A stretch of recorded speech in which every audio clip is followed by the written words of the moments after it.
A car weighs 2,000 pounds. You weigh a fraction of that, yet with one hand, pumping a small lever, you lift the whole thing clear off the ground.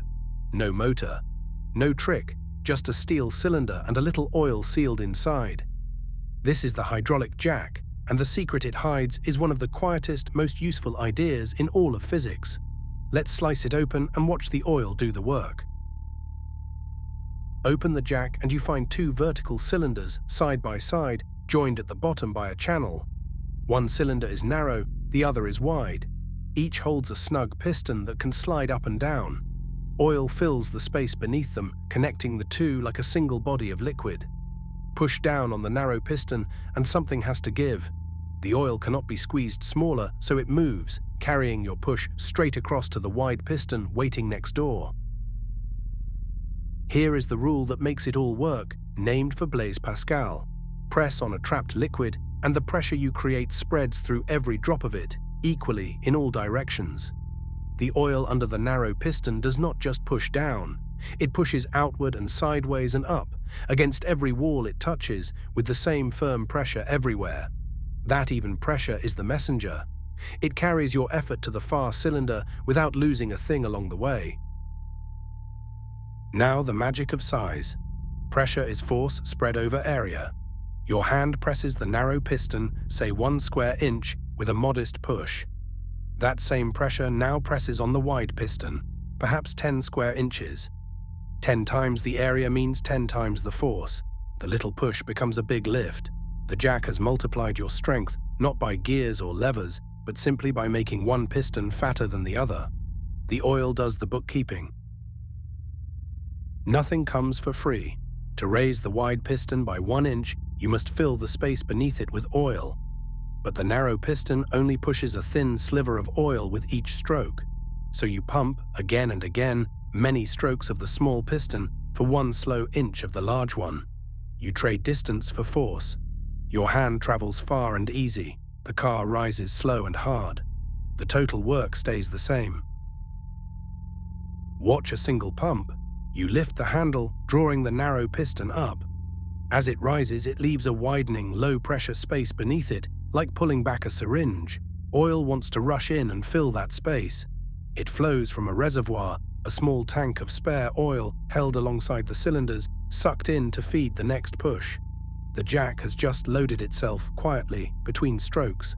Now it is ready to deliver the punch. But the oil must only flow one way, or it would simply slosh backward.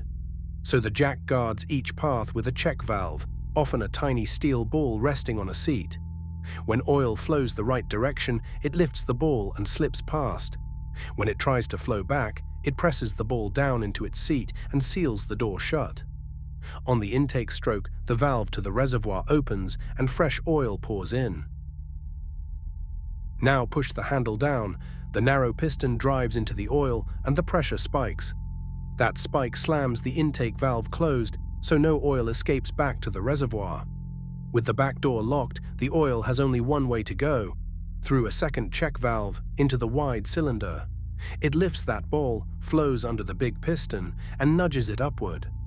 One stroke, one small rise. Then the cycle repeats and the load climbs.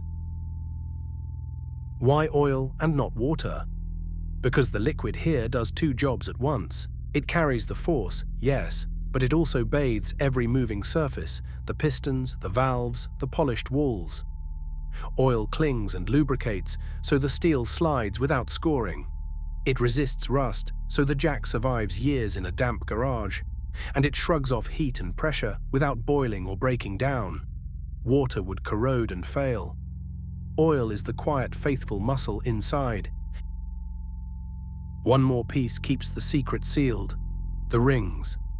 Around each piston sit rubber O-rings and tight gaskets, hugging the cylinder walls. Under thousands of pounds of pressure, even a hair-thin gap would let oil weep out, and the lift would slowly sag. The rings press into every tiny groove, blocking escape, holding the pressure where it belongs. They are small and cheap, yet without them the whole system bleeds out. Good hydraulics live or die by their seals. To lower the car, you do not reverse the pump.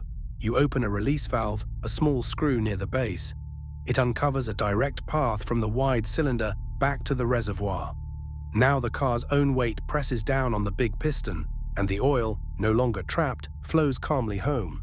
The piston sinks. The car descends, smooth and controlled. Close the valve, and the jack is sealed again, ready for the next lift. So follow the whole chain. You pump the handle, and the narrow piston draws oil from the reservoir past a check valve. Push down, and the pressure spike seals that valve and forces oil through a second valve into the wide cylinder. Pascal's principle spreads your pressure evenly, and the larger piston's area multiplies your force into a mighty lift. Stroke by stroke, the car rises. Open the release valve, and the oil flows back, lowering it gently to the ground. A car lifted by a hand through nothing but trapped oil and a clever difference in size. The next time you change a tire, listen for the soft click of the valves and the slow hiss of the ram. That is physics, quietly working for you. Thanks for watching The Cutaway.